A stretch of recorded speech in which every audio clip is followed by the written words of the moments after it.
Hello and welcome to Stef Talks Trash. I'm your host, Stephanie Valentic, Editorial Director of Waste 360.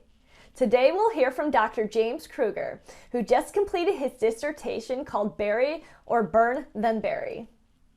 The dissertation examined the current state of solid waste management using the 2019 Baltimore Clean Air Act as a case study.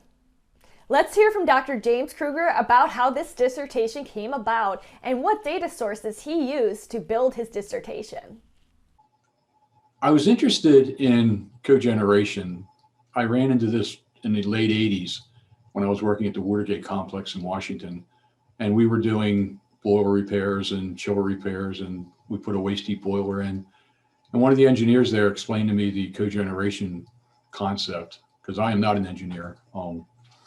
And so he told me about how countries in Europe were using cogeneration and waste to energy and using systems that distributed heat and heat throughout the city. So that's what piqued my interest in it. And then in business, I had a welding company. We had boilermakers and steam fitters, union boilermakers and steam fitters. And we would repair boilers and pressure vessels, and we did a lot of work at the Bresco plant in Baltimore, repairing their tubes when they would leak. So I got to see firsthand how the waste energy systems worked, and I was very impressed with how the Bresco plant worked. So when I went to do my dissertation, I wanted to do it on solid waste management because it is a growing problem. It's never going to go away, and I'll explain that later in my as I explain through my dissertation. So I used the Baltimore 2019 Clean Air Act as a case study on how communities were addressing the waste energy systems and process. So my dissertation is a policy analysis with a model.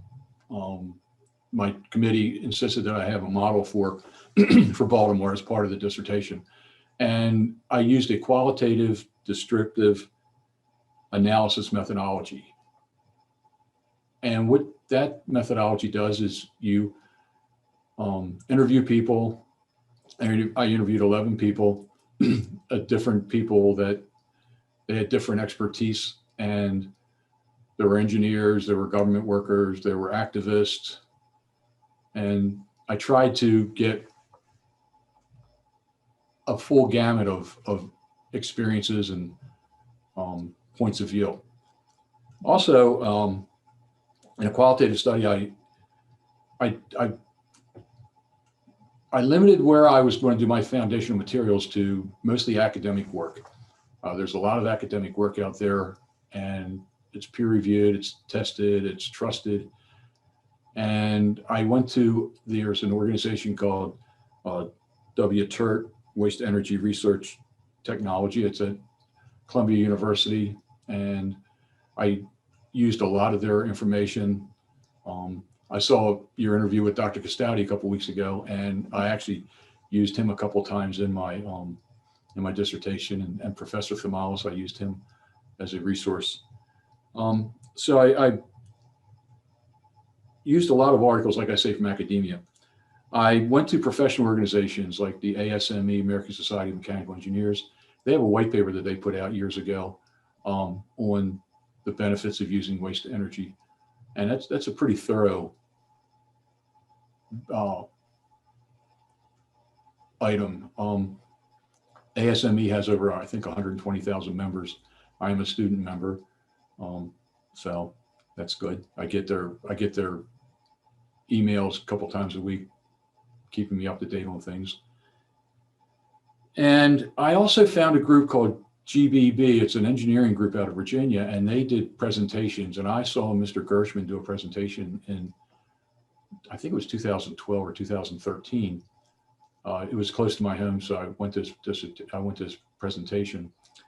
And I used that information I learned from him in my Master of Public Policy analysis paper. I studied the solid waste management program of Howard County, Maryland, is where I live. And so I learned a lot from Mr. Gershman, and I looked at several of his presentations and presentations from other people in his organization, and I used some of their information in my dissertation. Dr. Kruger then provided us with some basic facts about municipal solid waste in the United States. You've probably heard these numbers before. I got them from the EPA, that we produce 262 million tons a year in the United States. That's 717,000 tons a day and growing. It's probably more than that. I think this is a 2017 number, because I did write my dissertation a year over the last year. So some of the information may be a little dated, but it's worse now. We recycle and compost about 35% of all the waste. And the end process phase is not a salient issue, because municipal solid waste disappears every day on trash day when you put it out. And it goes away and people don't think about it, but we are building mountains of trash. Mm-hmm. I went down and saw where we send our landfill, we send our waste to a landfill called King George Landfill in Virginia near Fredericksburg. And I took a ride down there a couple of weeks ago, and it's beautiful farmland right off the Potomac River. And you just look and you see this mountain growing in front of you. It's, hundreds of feet high. And I just read in the paper a couple of weeks ago that they've gotten a permission to build it another 100 feet high. So we are literally building mountains of trash. There's a place in near Virginia Beach called Mount Trashmore. Have you heard of that? Yes. I had never heard about that until recently. And I think they have an amusement park on top of it. We have a golf course in Baltimore County, Longview Golf Course, which is built on a landfill. So we're building mountains of trash, and only about 13 of our waste is processed in WTE plants. The hierarchical order of waste management is shaped like a pyramid. At the top, you'll see waste reduction, and at the bottom, landfills. Recycling comes in right after waste reduction. Let's hear from Dr. Kruger more about this order. Probably a lot of people recognize this pyramid. It's the hierarchical order of waste management. I found it. A man named Kaufman made it in 2019, and the EPA has adopted it. And it shows you what we should be doing with our waste and what we shouldn't be doing. The top thing is waste reduction. In 1990, Americans created 4.6 pounds of waste per person every day. And today it's down to 4.5 pounds. So we've been abysmal failures at reducing our waste. The next couple of things, most people agree on doing this: recycling, composting, either aerobic or anaerobic.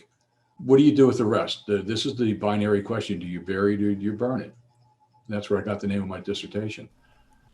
Dr. Kruger then explained how waste to energy actually works. What is the process? Let's hear more. Here's a quick diagram of cogeneration. I picked this up from a man named Watson, and I have this in my dissertation. He drew this up, and it shows where the trash gets dumped, and then it's taken and put into the incinerator, and the steam is collected. And this one, it's only collected for a turbine generator. In Baltimore, we do more than that. We, as a city, they do more than that. We use the energy to heat and cool the city. And then the ash goes along, and the flue gases are filtered, and then the ash goes to the landfill, and the water vapors are cleaned, and the flue gases are clean, and it's mostly water vapor that comes out. There are minor amounts of pollutants that do come out, and they do. They're verifiable, and they are reported to the state on a SIM system, constant emission monitoring system. And when they overshoot their boundaries, they get fined. So there's a process for that. So why Baltimore, Maryland? Baltimore has been an early adopter of projects that involve waste reduction and waste to energy efforts. In the 1970s, Monsanto, along with the mayor, worked to build a plant that would convert waste plastics into fuel oil. However, this plant failed. Wheelabrator built Bresco on the same site in 1985. Dr. Kruger explains what Bresco is and what this plant achieves. And the interesting thing about the Bresco plant is it captures the waste heat in the boiler tubes that we used to fix. And they use it in the cogeneration system. They produce over 64 megawatts of electricity, which they sell or use in-house.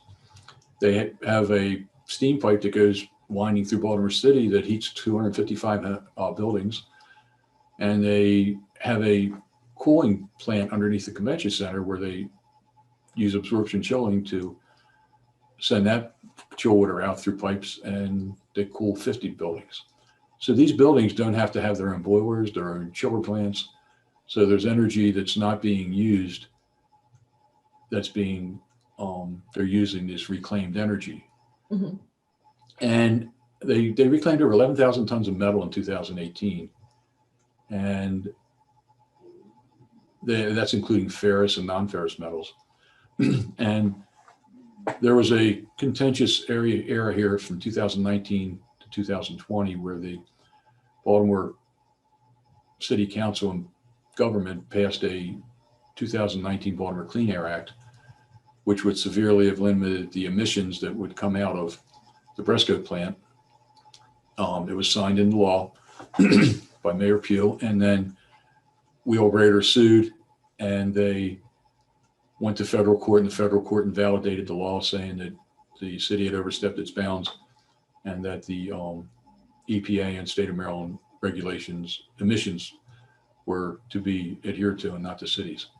So as a part of that, there was a negotiation between Mayor Young and the Wheelabrator people. And last November, the day after election, I think it was November 5th of 2020, they signed a contract.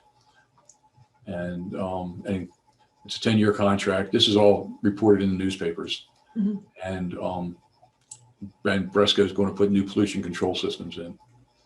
And I read in the one Baltimore brew that they're putting in fabric filters or bag houses, and they have the capability of taking the pollution levels way down, the pollution emitted way down. So I expect to see them built in the next couple of years, so that they'll have the most up-to-date pollution control devices installed. So where should Baltimore go in the future? Dr. Kruger explained that the city has a zero waste plan that it should implement. So when I did my dissertation proposal, one of the members of the committee said that they needed to see a model for Baltimore. Okay, you're talking about Baltimore, you're doing a policy analysis, what is your model? So my model included a couple different things. Baltimore passed a zero waste plan in 2017, and it's a comprehensive plan. It includes composting, recycling, reduction of waste, and they want to get to zero waste. I think that they should do this as much as possible. They are doing it. I've read in the paper recently that they've started a pilot composting program, and they've started a new recycling program.